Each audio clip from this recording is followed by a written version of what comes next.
Alright, let us dive into one of the most misunderstood rivalries in musical and movie history. Everyone thinks Elphaba hated Dorothy just because of the shoes. But Wicked for Good takes that old idea, flips it upside down, and adds layers of emotional depth that completely change how we see both characters. The slippers are only the surface. The real reasons run much deeper, and honestly, a lot more heartbreaking. So today, we are breaking down why Elphaba had such a powerful, immediate reaction to Dorothy in Wicked for Good, and how the movie reframes this rivalry into something more tragic, more symbolic, and far more personal than anyone expected. Let us start with the obvious point, the one most people already know. Dorothy shows up in Oz, her house lands on Nessarose, and Nessa dies on impact. That alone is devastating, but Wicked for Good adds a twist that makes everything worse. Glinda is the one who hands over Nessa's slippers to Dorothy, not in a ceremonial way, not in a respectful way, but as a gift. And for Elphaba, this is not just a pair of magical shoes. These are the last physical reminder of her sister. They carry memories, guilt, love, and grief. Imagine losing someone you love and then watching a stranger walk away wearing the only thing you have left of them. Monkey! Find that Dorothy! The moment Glinda gifts Dorothy those slippers, Elphaba is not just hurt, she is betrayed. And that betrayal does not come from Dorothy. It comes from her best friend. That sets the emotional tone even before Dorothy says a single word. But Wicked for Good goes even deeper than that. It adds something the original Wizard of Oz never explored. Dorothy is not shown as a neutral newcomer. She arrives in Oz already influenced by the wizard's propaganda. She is not aware of what she is reinforcing, but she is still part of the narrative that Elphaba has spent her entire story fighting against. The wizard twisted the public against Elphaba in Wicked Part 1. He framed her as dangerous and untrustworthy.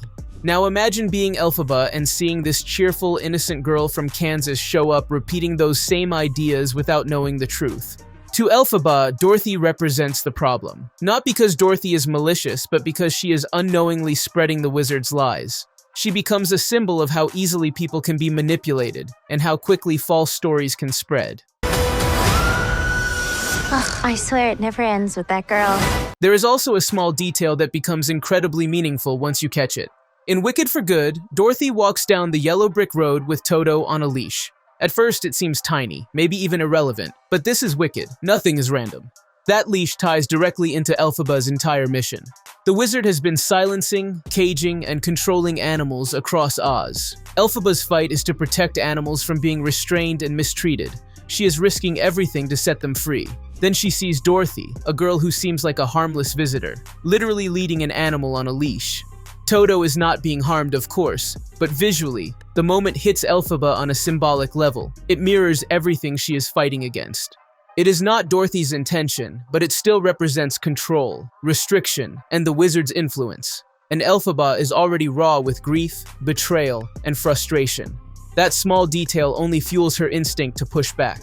This is what makes Wicked for Good so clever. Dorothy is never portrayed as a villain. She is a pawn in a much bigger story. She is kind, innocent, and unaware of the chaos she is stepping into. But the movie uses her to highlight Elphaba's emotional state. Every little thing Dorothy does taps into Elphaba's deepest fears and wounds. The slippers remind her of Nessa. Dorothy's alignment with the wizard reminds her of the lies destroying her life. The leash reminds her of the animals she is fighting to free. All these pieces stack up long before Dorothy ever attempts to keep the slippers for herself. By the time Elphaba confronts her, the conflict is already set. Not by Dorothy, but by grief, politics, betrayal, and misunderstanding. And that is what makes this rivalry so compelling. Wicked for Good transforms what used to be a simple good girl versus bad witch story into something layered and emotional. Dorothy becomes a symbol of everything Elphaba has been fighting against since the wizard turned Oz against her. Not because Dorothy herself did anything wrong, but because Oz shaped the way Elphaba saw her. It is a rivalry born out of pain, loss, and illusion, not malice. Bring me the room of the Wicked Witch of the West. So the next time you think Elphaba hated Dorothy because of the slippers, remember that the slippers were only the spark. The fire was already burning long before Dorothy arrived. Wicked for Good simply gives us the chance to finally see that fire from Elphaba's point of view. That wraps up the full breakdown of why Elphaba's tension with Dorothy runs much deeper than the surface-level story we all grew up with. If you enjoyed this analysis, make sure you like the video, share it with other Wicked fans, and subscribe for more deep dives. And do not forget to follow on Facebook for daily updates and fun discussions. Let me know in the comments what moment stood out the most to you in Wicked for Good. You're the only friend I ever had. And I've had so many friends.